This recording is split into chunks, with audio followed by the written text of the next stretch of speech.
1947 से पहले एक अंग्रेजी कानून होता था, तो उनकी तानाशाही होती थी, हिटलरशाही होती थी। तो वही आज अंग्रेजी कानून और हिटलरशाही देखने को मिल रही है, जबकि देश को आज़ाद हुए आज 74 साल पूरे हो चुके हैं।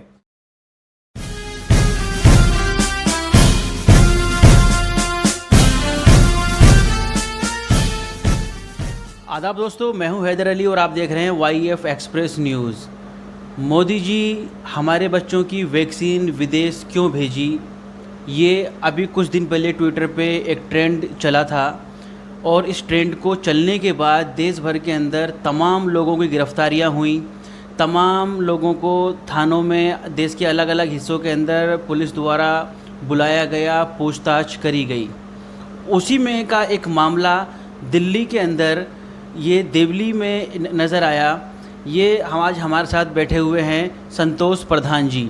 जी हाँ, इनका जो नाम है वो संतोष प्रधान है, लेकिन ये कभी कोई इलेक्शन नहीं लड़े और ना ही ऐसी कोई इनकी मंशा है इलेक्शन वगैरह लड़ने की।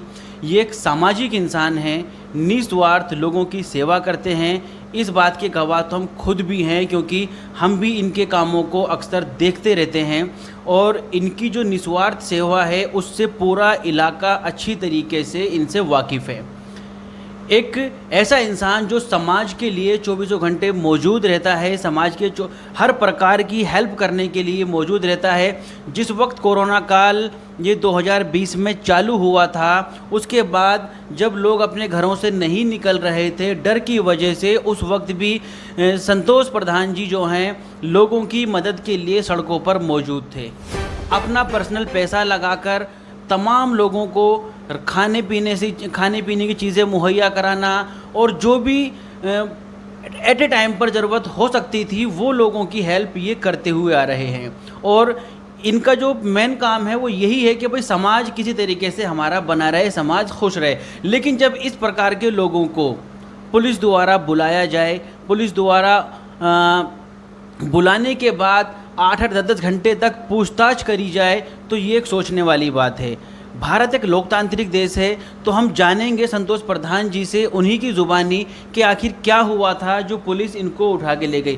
संतोष प्रधान जी, सबसे पहले स्वागत है आपका हमारे इस चैनल पर। मैं आपसे जानना चाहूँगा कि अभी 3-4 दिन पहले जो आपके साथ घटना घटी है, 15 तारीख की बात थी, 15 मई, तो ये जो घटना घटी है ये क्या रीज़न था, क्यों पुलिस द्वारा आपको बुलाकर पूछताछ करी गई?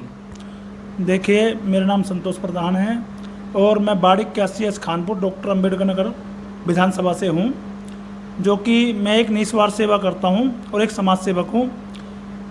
मैंने पूरे कोरोना काल में जिस समय तिराही मची हुई थी, तो लोग बहुत ज़्यादा परेशान थे भूख के मारे, तो लोगों ने मुझे फ़ोन किया, मुझे बताया कि हम परेशान हैं। तो मैंने पूरे कोरोना काल में खाना बांटा। वे लोगों के घर घर जाकर किसे कोरोना को ख़त्म करना है, अब उनके घर जाकर मैंने सैनिटाइज़र किया ताकि लोगों को कोरोना से बचाया जा सके। ये उसी का फल मुझे मिला, जो मेरे घर पे 15 मई को पुलिस आई और मेरे से पुलिस वालों ने कहा कि जी प्रधान जी, आप तो अच्छा काम कर रहे हो और हमें आपसे कोई ज़रूरी बात करनी है। मन की ठीक है, कह रहे आइए बाहर। और फिर वो बाहर से मुझे कहने लगे थोड़ा सा आगे चल के करेंगे, और मुझे इस बहाने से थाने ले गए। किस थाने की बात है, किस थाने ले गए आपको? ये मुझे नेपसराय थाने ले गए। फिर उन्होंने काफ़ी देर मुझे बैठाए रखा। बाद में बताया कि जी हुडिंग लगी थी, मोदी जी आपने हमारे बच्चों की वैक्सीन विदेश क्यों भेज दी। देश के अंदर लोकतंत्र है, लोकतंत्र में सभी को अपनी बात रखने का अधिकार है।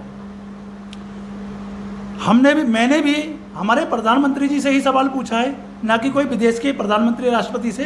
भाई, जब प्रधानमंत्री जी हमारे हैं तो सवाल हम किससे पूछेंगे?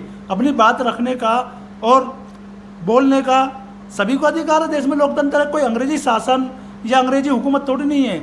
मगर यहाँ तो मैं देख रहा हूँ हमारे देश के अंदर 1947 से पहले एक अंग्रेजी कानून होता था, तो उनकी तानाशाही होती थी, हिटलरशाही होती थी। तो वही आज अंग्रेजी कानून और हिटलरशाही देखने को मिल रही है, जबकि देश को आज़ाद हुए आज 74 साल पूरे हो चुके हैं। तो क्या ये कितने घंटे तक लगभग आपसे पुलिस ने इस बात की पूछताछ करी और क्या पूछताछ करी पुलिस वालों ने आपसे? पुलिस वालों ने हमसे ये पूछा कि आपने होर्डिंग लगाई, क्यों लगाई। हमने बताया कि जब मैं समाज सेवक हूँ, लोगों का कोई भी काम होता है, कोई राशन का हो, कुछ हो, तो लोग मुझसे बोलते हैं, मैं उनके काम करता हूँ। जैसे मैंने बताया कि सैनिटाइज़र भी मैंने किया, खाना भी बांटा, तो लोगों के मेरे पास मैसेज आते हैं मेरे व्हाट्सएप पर और फ़ोन भी करते हैं, जी हमें लिंक चाहिए पंजीकरण के लिए, 18+ की वैक्सीन कहाँ लग रही है। तो मैं उनको लिंक भी भेजता हूँ, उनके व्हाट्सएप पर मेरे फ़ोन में है, जो कि फ़ोन भी मेरा जमा कर रखा थाने में। तो ये जो लिंक आप भेजते हैं ये सरकारी ही है?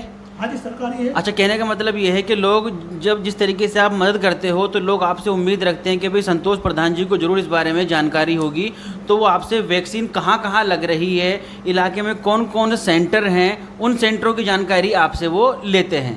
हाँ, जानकारी लेते हैं मुझसे।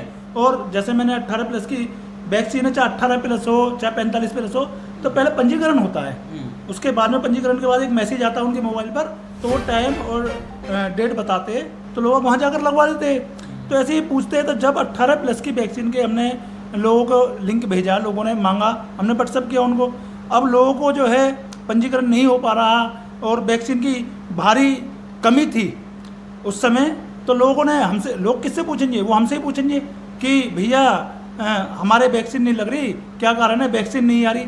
और अभी आपने देखा भी कई सेंटर भी बंद हो गए दिल्ली के अंदर वैक्सीन के। लेकिन सरकारों का तो ये कहना है कि वैक्सीन तो हमने इतने करोड़ युवाओं को लगा दी, इतने करोड़ बुजुर्गों को लगा दी, और वैक्सीन लगातार राज्य सरकारों को मिल रही है। देखिए, ये तो सरकार है, उनकी तानाशाही है, हिटलरशाही है, वो कुछ भी बोल सकते हैं। जब लोगों को वैक्सीन नहीं मिल रही थी, तिराही मची हुई थी दिल्ली के अंदर, तो लोगों ने हमसे पूछा। लोग किससे पूछेंगे, हमसे ही पूछेंगे। जब हम ये सेवा कर रहे हैं और लिंक, लोग हम पंजीकरण के लिए लिंक भी भेज रहे हैं, पंजीकरण भी कर रहे हैं, तो लोगों ने हमसे पूछा भैया क्या हो रहा है। तो हमने भी बताया उनको कि भाई वैक्सीन नहीं हो रही। तो फिर हमने, जब लोगों ने हमसे सवाल किया, तो हमने हमारे प्रधानमंत्री जी से किया कि प्रधानमंत्री जी, हमारे बच्चों की वैक्सीन आपने विदेश क्यों भेज दी।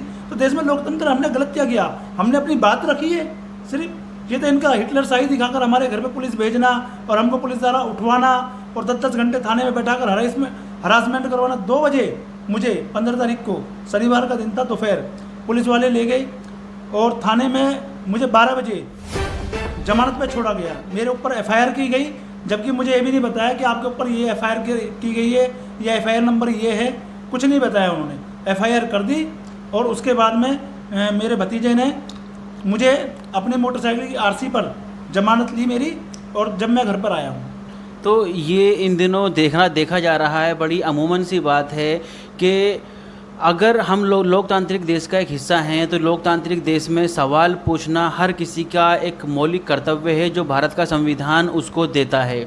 उसमें भारत का हर इंसान आ जाता है। संविधान कहता ही ये है कि चाहे शीर्ष पे बैठा हुआ कोई बहुत बड़ा नेता हो, पदाधिकारी हो, और ज़मीन जो एक आम इंसान है वो भी हो, सबके अधिकार समान हैं। तो समान अधिकार वाले देश के अंदर अगर ये सवाल कोई पूछ लेता है कि भाई ऐसा क्यों हो रहा है, तो उस पर FIR, तो ये FIR आप पे हो गई। तो क्या कहा पुलिस वालों ने FIR के बाद? उन्होंने हमारा फ़ोन रख लिए, कहा जी आपके फ़ोन, पहले तो उन्होंने कहा जी मिल जाएगा, हमने भी सब्र कर लिया। फिर हमने अगले दिन भी पूछा फ़ोन के लिए, तो उन्होंने कहा कि आपका फ़ोन हमने सीज कर दिए है, कोर्ट से मिलेगा। तो मैं भी अभी 4-5 दिन पहले ही थाने गया था। फिर मैंने कहा जी, वो कह रहे जी फ़ोन तो थाने से मिलेगा, मन की जी सिम। फिर वो कहने लगे सिम आप आइडिया के शोरूम से ले लो। मेरी आइडिया की सिम थी, फिर मैं आइडिया के शोरूम गया, मैंने वहाँ से सिम निकलवा ली। अब देखिए, अभी तो थाने में फ़ोन जमा है, क्या होता क्या नहीं, ये तो इन्होंने FIR भी क्या बनाई अभी कुछ बताया भी नहीं, ना ही मुझे मालूम है जी। तो मैं आपसे आखिरी सवाल और पूछूंगा कि ये आपको समाज सेवा करने का जो एक मतलब, एक समाज सेवा करने के बदले में जो एक प्रताड़ना झेलनी पड़ी है, क्या इस प्रताड़ना की वजह से अब आप समाज के काम करेंगे, या आप घर बैठ जाएंगे कि यार मुझे समाज के काम करना ही नहीं है, या इस तरह की कोई सोच? क्योंकि जब इंसान अच्छे काम करता है तो वो यही चाहता है कि भाई मैं लोगों की दुआएं लूं। चलो, एक नेता का तो ये लालच होता है कि भाई उसको इलेक्शन लड़ना है, या उसको वोट मांगने हैं, या उसको सत्ता में आना है। जब वो सत्ता में आएगा तो हो सकता है अपनी भरपाई कर ले, पर क्योंकि आप एक निस्वार्थ इंसान हैं, निस्वार्थ सेवा करते हैं, अपना पर्सनल पैसा लगाते हैं, और इस महामारी में आप अपनी परवाह ना करते हुए लोगों की सेवा करते हैं, उसके बावजूद भी आपको थाने पुलिस का मुंह देखना पड़ता है, 10-12 घंटे आपसे पूछताछ होती है, तो क्या आगे भी आप ये सेवाएं अपनी जारी रखेंगे या फिर आप बोलेंगे छोड़ो यार मुझे करना ही नहीं है, सारा समाज का काम जो होगा जाने दो? आप ठीक कह रहे हैं बिल्कुल, मगर मैं लोगों की सेवा करता आया हूँ और करता रहूँगा, क्योंकि किसी भी इंसान की जब मैं सेवा करता हूँ, किसी का मेरे से भला हो जाता है, तो मुझे अंदर से लगता है मैंने कुछ अच्छा काम किया, और अंदर से फीलिंग होती है भाई बहुत अच्छा काम मैंने किया। और लोगों का काम होता है, लोग मुझे दुआई देते हैं, फ़ोन करके धन्यवाद भी करते हैं, जबकि मैं उनको बोलता हूँ कि ऐसी धन्यवाद की कोई ज़रूरत नहीं है कि आप धन्यवाद, ये तो मेरा फ़र्ज़ है एक इंसानियत के नाते, क्योंकि इंसानियत के नाते हम सभी एक दूसरे के भाई है, ना हिंदू है, ना मुस्लिम है, ना सिख है, ना ईसाई, हम आपस में सब भाई भाई। और मैं निस्वार्थ सेवा करता आया हूँ और हमेशा ऐसे ही करता रहूँगा, चाहे इसके लिए मुझे केंद्र सरकार, भाजपा की सरकार सूली पर क्यों ना चढ़ा दे, फांसी पर क्यों ना चढ़ा दे, मैं सूली पर चढ़ने के लिए भी तैयार हूँ, लोगों के लिए, जनता के लिए। और अच्छे काम किए हैं, करते रहेंगे। जब देश के अंदर पूरी तरीके से इन लोगों ने लॉकडाउन किया और लोगों को खाने से परेशान थे, तो मैंने अपनी जान की परवाह नहीं करते हुए भी तब लोगों के लिए भी मैंने बहुत सेवा की, जैसे खाना बांटा और सैनिटाइजेशन किया घर घर जाके। आप सभी को तो मालूम है, सभी ने देखा भी, मुझे लाइव भी देखा फेसबुक पर। और ना ही मुझे कोई चुनाव लड़ना कि भाई मुझे कोई चुनाव का लालच हो, ऐसा भी नहीं है। मैं तो एक समाज सेवक हूँ और लोगों की सेवा करने में मुझे एक अच्छा से एक आनंद प्राप्त होता है, इसलिए मैं लोगों की सेवा करता हूँ और आगे भी करता रहूँगा। तो हमारा कहने का मकसद सिर्फ इतना है, दिखाने का पर्पज़ सिर्फ इतना है कि समाज के अंदर हर जो एक अच्छी आवाज़ है वो दबनी नहीं चाहिए, बल्कि वो उठनी चाहिए। क्योंकि जब अच्छी आवाज़ें समाज के अंदर उठती हैं, सवाल करने वाली आवाज़ें समाज के अंदर उठती हैं, तो एक बदलाव होता है और सत्ता परिवर्तन होता है। सत्ता परिवर्तन भी ज़रूरी इसलिए होता है क्योंकि जब देश ऐसे हालातों से गुज़र रहा हो, बड़ी दिक्कतों से गुज़र रहा हो, तो उस वक्त कहीं ना कहीं हम अपने नेताओं की तरफ ही देखते हैं कि जिन नेताओं को हमने वोट दिया था, कि उन नेताओं, वो नेता जो है कितने हमारे साथ आज की तारीख में खड़े हुए हैं।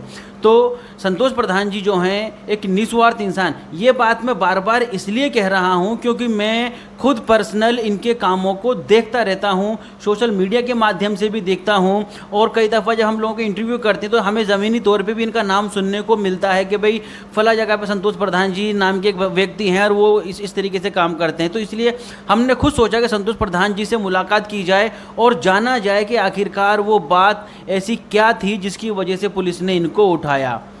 तो अगर आपको हमारा मैसेज अच्छा लगा हो तो इसको आगे पहुंचाइए, सच की आवाज़ को आगे पहुंचाइए, लोगों तक पहुंचाइए, चैनल को सब्सक्राइब कीजिए। बहुत बहुत शुक्रिया। अस्सलाम वालेकुम, नमस्कार, सत श्री अकाल दोस्तों।